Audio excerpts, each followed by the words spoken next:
Hello दोस्तों, एक बार फिर से हेल्थ मित्रा में मैं प्रांकुर गर्ग आपका स्वागत करता हूं। इस वीडियो में मैं आपसे शेयर करूंगा ओमरॉन के बीपी मशीन में आने वाली सारी एरर्स और कैसे हम उनको दूर कर सकते हैं। तो वीडियो के एंड तक बने रहिएगा। जल्दी से अपने हेल्थ मित्रा को सब्सक्राइब कर दीजिए जिससे कोई भी हेल्थ अपडेट आपसे मिस ना हो।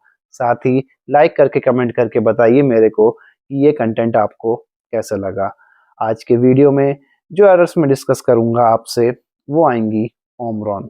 ओमरॉन का जो ये मॉडल है ये है आपका ओमरॉन HEM 8712 HEM 8712 करके इसका मॉडल आता है। इसकी अनबॉक्सिंग, इसका रिव्यू ऑलरेडी मैं कर चुका हूँ।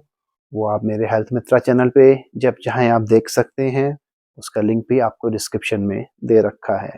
अब इसमें जो एरर्स आ सकती हैं वो सबसे पहली एरर जो आती है वो कुछ इस तरीके से सिंबल से आती है।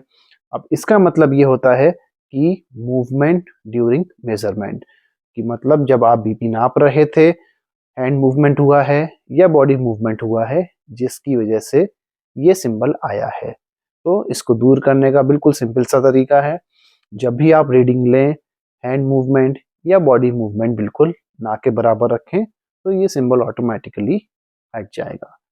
अगली एरर जो आती है कुछ इस तरीके से आती है। अब इसका मतलब ये होता है कि जो इसमें कफ बांधते हैं हम लोग यहाँ पे आर्म पे, वो प्रॉपरली नहीं बंधा है। तो ये एरर आ रही है, कफ इज नॉट अप्लाइड प्रॉपरली। तो इन दिस केस करना क्या रहता है, जो कफ हम बांधते हैं उसको चेक कर लें, बहुत ज़्यादा टाइट ना बंधा हो और बहुत ज़्यादा लूज भी ना बंधा हो, बिल्कुल परफेक्ट आपके आर्म पे बंधा हो तो ये एरर भी आराम से दूर हो जाती है। नेक्स्ट एरर जो आ सकती है वो आती है कुछ इस तरीके के सिंबल से।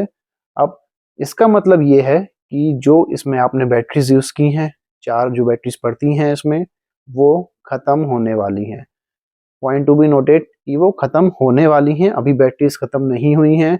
इसमें रीडिंग अभी और ले सकती हैं। आप कितनी रीडिंग लेंगी वो बैटरीज ये तो नहीं कह सकते, बट हाँ इस सिंबल से आप ये अंदाजा लगा सकते हैं कि अब जो बैटरीज हैं ये रिप्लेस करने का टाइम आ गया है।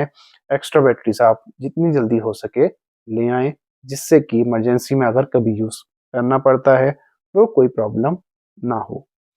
नेक्स्ट एरर जो आती है वो कुछ इस तरीके सिंबल से आती है और इसका मतलब ये है कि बैटरीज आर एग्जॉस्टेड, बैटरीज अब खत्म हो चुकी हैं। अब जब तक आप नई बैटरीज नहीं डालेंगे इसमें, ये मशीन आपको रीडिंग नहीं देगी।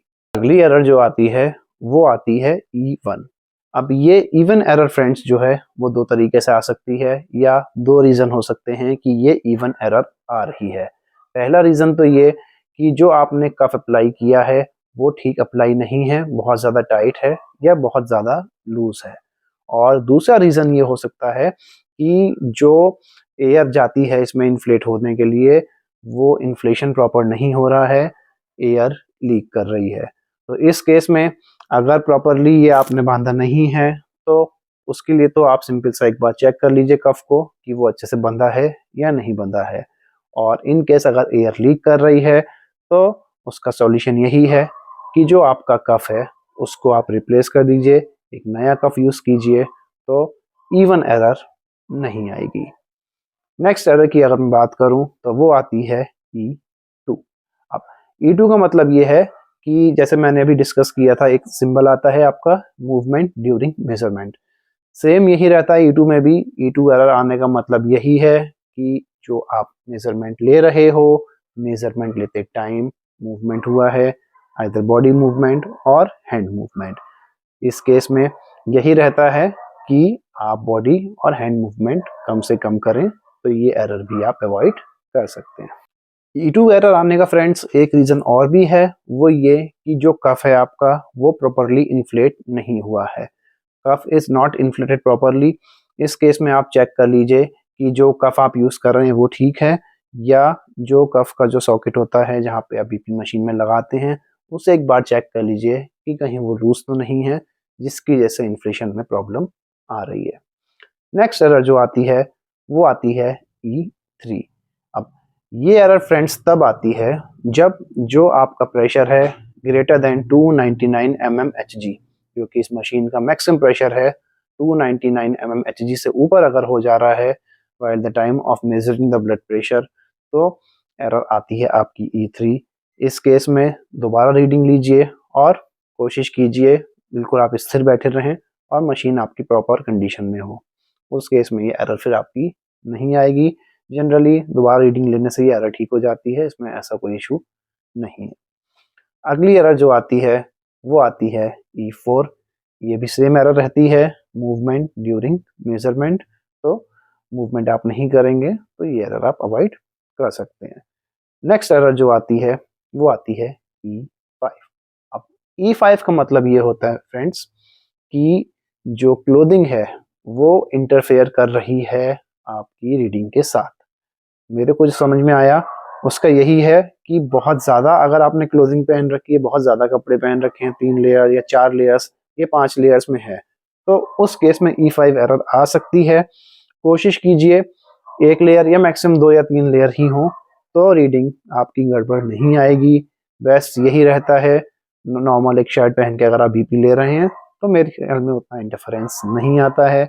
जहाँ कहीं भी मल्टी लेयर आ जाती हैं वहाँ पे E5 एरर आने के चांसेस हो सकते हैं, बट ये वेरी करता है, तो इसमें इतना ज़्यादा घबराने की कोई बात नहीं है। दोबारा रीडिंग ले लीजिए और अगर आपने क्लोथिंग ज़्यादा पहन रखी है तो थोड़ा उसको कम करके फिर रीडिंग लीजिए, तो ये एरर आपकी दूर हो जाएगी। नेक्स्ट एरर और जो लास्ट एरर ओमरॉन में आ सकती है वो है ER। सिंपल ER लिख के आएगा, 1 2 3 4 5 कुछ नहीं, सिंपल ER। अब ये एक होती है टेक्निकल एरर या मैं कहूँ होती है सिस्टम एरर। इस केस में आप कुछ नहीं कर सकते। इसको ओमरॉन की जो आपकी बीपी मशीन है इसको आप सिंपल अपने रिटेलर को दे दीजिए और वारंटी के लिए प्रोसीड कर जाइए, क्योंकि इस तरीके की एरर हम लोग शायद घर में सॉल्व नहीं कर सकते हैं। टेक्निकल रीजंस होते हैं उसके, तो स्टॉकिस्ट को आप दे दीजिए, वो आपको रिप्लेस करा देगा। इस वीडियो का फीडबैक मेरे को ज़रूर दीजिएगा। ये वीडियो यहीं तक, और नेक्स्ट वीडियो में मैं आपके लिए लेके आऊँगा ऑर्थोपेडिक रेंज में हीटिंग बेल्ट्स। इसमें अनबॉक्सिंग करूँगा टाइनॉर ऑर्थोपेडिक हीटिंग बेल्ट की, जानेंगे इसके बारे में सारी जानकारी, कैसे काम करती है, किस किस सिम्टम्स हम इसे यूज़ कर सकते हैं, और भी बहुत कुछ। पर तब तक थोड़ा सा इंतज़ार और बनाए रखिए अपना थोड़ा सा प्यार। धन्यवाद।